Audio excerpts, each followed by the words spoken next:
And now with this episode 13 of Overlord Season 2, that should be the conclusion of Season 2.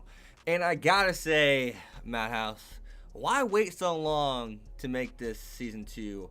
And why not make it 25 episodes? Because it's fun. This is a show I stuck with, through and through throughout its entirety, and that's because it deserved that. It is that good. And I gotta say, Overlord, I'm going to miss it. I'm going to miss the series so much, dude. It's so fun because it's such, compared to other, I guess, transfer to another world-esque kind of shows, because this isn't truly an isekai. Since it is a video game, it's not truly a real world. Whenever you really look at it, it was head and shoulders above 95% of other shows I've seen. I mean, I just gotta come out and say that right here, right now. This was something that I really enjoyed. This is something that I think is something pretty damn special.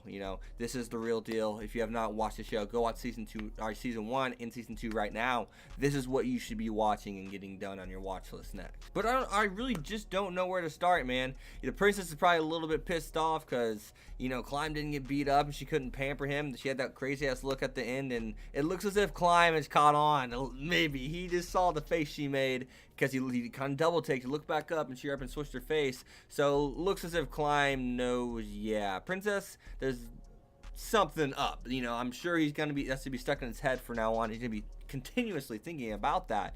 So I gotta say though, Lakis was a character that I was let down by, and I mean that because she was supposed to be the leader of the Blue Rose. She was supposed to be pretty damn strong, and she was someone that wasn't even going up against the maids. And look, she's bruised, beaten, and battered. I could argue and say Evil Eye is stronger than her. I mean, Evil Eye is going up against maids, and I mean, she was still standing. She was still legitimately not about to fall over and pass out. Lakis and Gargana and all of them and the two ninja girls, they were about to just keel over. I mean, they're just fighting low-level tier demons, you know what I mean? So I'm more impressed with Evil Eye, and as far as I'm concerned, I'd say Evil Eye is the strongest member of Blue Rose, not Lakis. So I'm really kind of baffled about that, especially since he does have that special demon sword. So yeah, what are your guys' thoughts on that? I gotta ask you. So we also did get to see that Ubert had a magical item in the capital, apparently, and they're gonna use all this kind of stuff to just kind of erase their tracks and blame it on Eight Fingers, even though they have taken down Eight Fingers from the inside out. They are now in control. So I gotta also say that I love Demerge. I mean, just he's such a smart character, and I love the way he breaks things down. And I love the detail in which the show and our writer. I'm not going to give all the credit to Madhouse because they're following the source material. I got to give credit to the writer of this series. Really impressive stuff. The way he just breaks things down. I mean, and that's something that I kind of expect because it breaks down magical items. It broke them down into tiers. It's given us kind of like power level scaling of where demons are, where humans are, and all these different kind of things. It's showing us a variety of different magic and in detail. So I'm not surprised by that, and this is something that sets the show so high, within, I guess, the gaming genre of anime in and of itself, So that was really cool to see, but I was not surprised by that whatsoever. And it's also cool to see some of the other maids. The red-haired maid that didn't even, she said she didn't really dislike humans at all. She gets along with them just fine. She doesn't have an opinion on them. They're just beings, right? They're just kind of like any other kind of thing. Demon, human, doesn't really make a difference to her.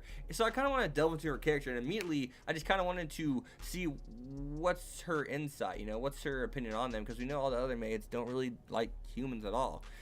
So I mean, one says, yeah, I remember proper names, but I mean, she doesn't really like humans. We saw she treated Tuare, you know what I mean? We know the insect girl doesn't really like humans, So it's cool to see, especially since we know Nabe, she even called them gnats. It's just cool to see that one had a way different opinion than all the others. So, hopping on to some other stuff though.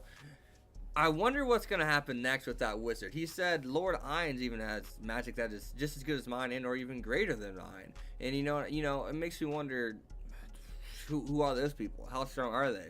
I doubt he's someone that was trapped in the game as well. I highly doubt that. And I say that because he's just such an old character.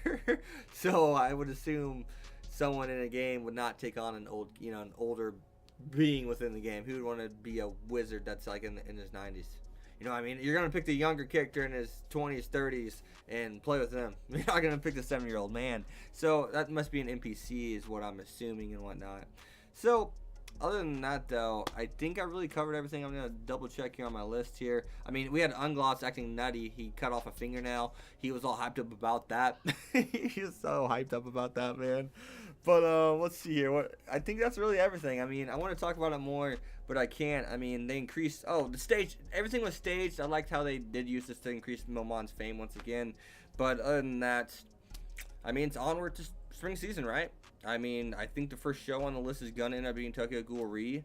After that, it may be My Hero. I don't know. Crunchyroll has not released their release dates yet, so I'm not really sure. They've shown us some of their lineup in a big video on Twitter, but they have not given us release dates and times yet for that. So I've been looking. I actually just checked about 15 minutes ago. So other than that, guys, what do you guys think of season 2 of Overlord? Are you sad to see it go? I'm sure you are. If you've made it this far, if you're watching this video, I'm sure as hell you're sad to see it go. But I mean, onward to fall season, or excuse me, spring season 2018. What are you guys most excited to see next? See you guys next time. Peace. Thanks for watching, guys.